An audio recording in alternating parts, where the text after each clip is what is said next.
A few kind of housekeeping things from our end. We've literally laid out our stall on that table over there. So if you want to kind of find out a bit more about us and what we do at the centre, do go over there and check out some of our publications and grab some. Also, this is a completely live project. We haven't even finished phase 1 yet.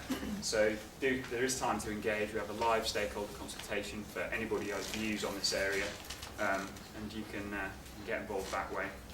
And give us feedback. We've got our kind of emerging insights publication on your chairs. Do have a read, and if you disagree with anything, let us know, or if you think we've got something spot on, again, please let us know. Okay, so our project had 3 kind of deceptively simple research questions about enterprise and entrepreneurship education. What is it? What impact does it have? And how should it be delivered? I'm sure you all have a kind of quick answer to all of those things. Unfortunately, not many people's answers tally with what other people say. It's quite a big project for us. We tried to really kind of understand the existing literature out there before going ahead in the next phase after Christmas with some primary research. 5 things have jumped out at us so far that we wanted to kind of test with you as an audience today. The first one is the idea that definitions matter.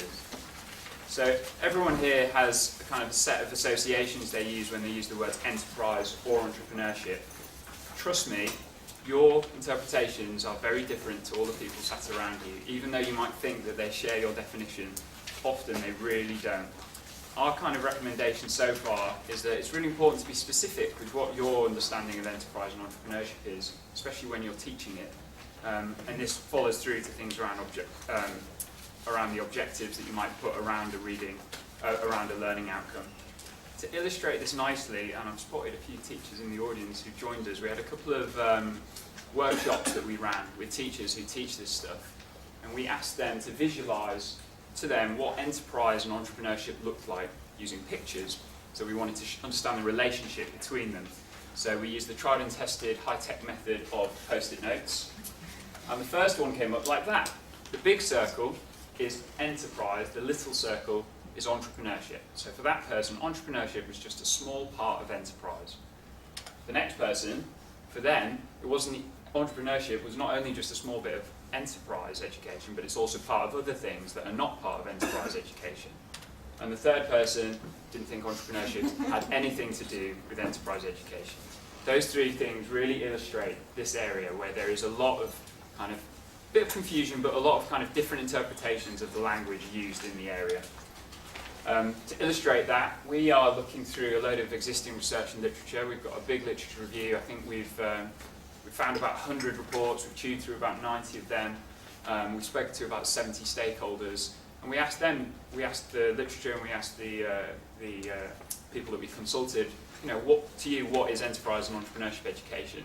And this was a word cloud around all the different things that came back. A few interesting things are the fact that entrepreneurship is significantly smaller than enterprise. Skill appears 168 times, whereas knowledge only appears 31 times. The role of business, the role of creativity, the role of the curriculum. There's a lot of kind of things in there to unpick, which we're just beginning to do with this project. To talk you through that in a bit more detail, just try and explain one thing that we've developed, and this is in your handout. So we're trying to make sense of this area. We didn't want to come up with another definition. There's a lot of definitions out there. We wanted to come up with a tool that helped people to understand the different types of enterprise, the different types of entrepreneurship. So we've developed what we're calling a definition spectrum. Please help us get a catchier title than that. And as you can see, on the right-hand side, we've got this more holistic, on the right-hand side, we've got the narrower, what we're calling entrepreneurship education. That's about money making, that's more about self-employment. And on the left, you've got a more holistic view of what we're calling enterprise education. Now, lots of people in this room will disagree with the language we're using, but from what we've done so far, it seems that the majority of people, this is what they think about. They have 2 different types in their head of enterprise and entrepreneurship education. This more narrow version and this more broader, more holistic one. And we think it's quite a useful distinction, so we've tried to kind of delineate what these different things mean. So have a look. If you disagree, let us know. Over to Anthony, our research partner from the task force.